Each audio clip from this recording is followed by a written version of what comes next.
জাপানি গণমাধ্যমে সাক্ষাৎকারে নির্বাচনের সম্ভাব্য সময় জানালেন প্রধান উপদেষ্টা। এদিকে ঘুরিয়ে দেওয়া হলো শামীম ওসমানের সাম্রাজ্য। শুরুতেই থাকছে জাপানে গণমাধ্যমে সাক্ষাৎকারে নির্বাচনের সম্ভাব্য সময় জানালেন প্রধান উপদেষ্টা। জাপানের সংবাদ মাধ্যম এনএইচকে সাক্ষাৎকার দিয়েছেন অন্তর্বর্তী সরকারের প্রধান উপদেষ্টা ডক্টর মোহাম্মদ ইউনূস। এ সময় তিনি নির্বাচনের সম্ভাব্য সময় উল্লেখ করেছেন। বৃহস্পতিবার 6 জানুয়ারি এই সাক্ষাৎকার প্রকাশ করেছে। এর আগে বুধবার এই সাক্ষাৎকার দেন প্রধান উপদেষ্টা। প্রধান উপদেষ্টা বলেন, আমরা যখন ক্ষমতায় এসেছি তখনকার পরিস্থিতি বিবেচনা করলে অন্তর্বর্তী সরকার অনেক দূর এগিয়েছে, কেননা তখন সমাজ, অর্থনীতি, রাজনৈতিক ব্যবস্থা, বিচার ব্যবস্থা সবকিছু বিধ্বস্ত ছিল। তিনি বলেন, এটি একটি গণতান্ত্রিক জাতিতে পরিণত হওয়ার জন্য নির্বাচন অপরিহার্য পদক্ষেপ। চলতি বছরের শেষের দিকে নির্বাচন অনুষ্ঠিত হতে পারে। ডক্টর ইউনূস বলেন, নির্বাচন অনুষ্ঠিত হলে যারা নির্বাচিত তবে তারা কাজ করার জন্য খুব নিরাপদ ও শক্তিশালী ভিত্তি পাবে। দেশের তরুণরা ভবিষ্যতে প্রভাবশালী হবে বলে আশাবাদ ব্যক্ত করেন তিনি। গত বছরের অস্থিতিশীল পরিস্থিতিতে তারা গুরুত্বপূর্ণ ভূমিকা পালন করেছিল।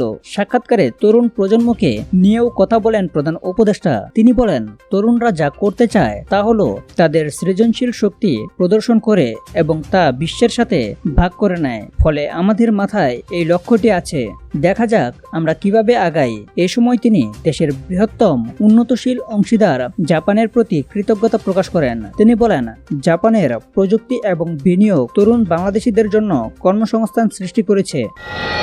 এদিকে ঘুরিয়ে দেওয়া হলো শামীম ওসমানের সাম্রাজ্য।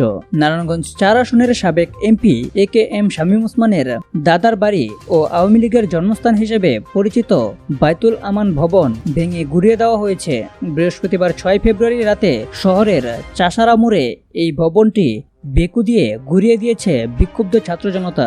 এক পর্যায়ে ভবনটিতে আগুন দেওয়া হয়। এ সময় ছাত্র জনতা আওয়ামী লীগের কালো হাত ভেঙে দাও, ঘুরিয়ে দাও, ছাত্রলীগের কালো হাত ভেঙে দাও, ঘুরিয়ে দাও, শামীম ওসমানের কালো হাত ভেঙে দাও, ঘুরিয়ে দাও সহ নানা স্লোগান দিতে দেখা যায়। বিক্ষুব্ধ ছাত্র জনতা জানায়, স্বৈরাচার আওয়ামী লীগের নেত্রী শেখ হাসিনা পালিয়ে গিয়েও অনলাইনে বক্তব্য দেওয়ার দুঃসাহস দেখিয়েছে।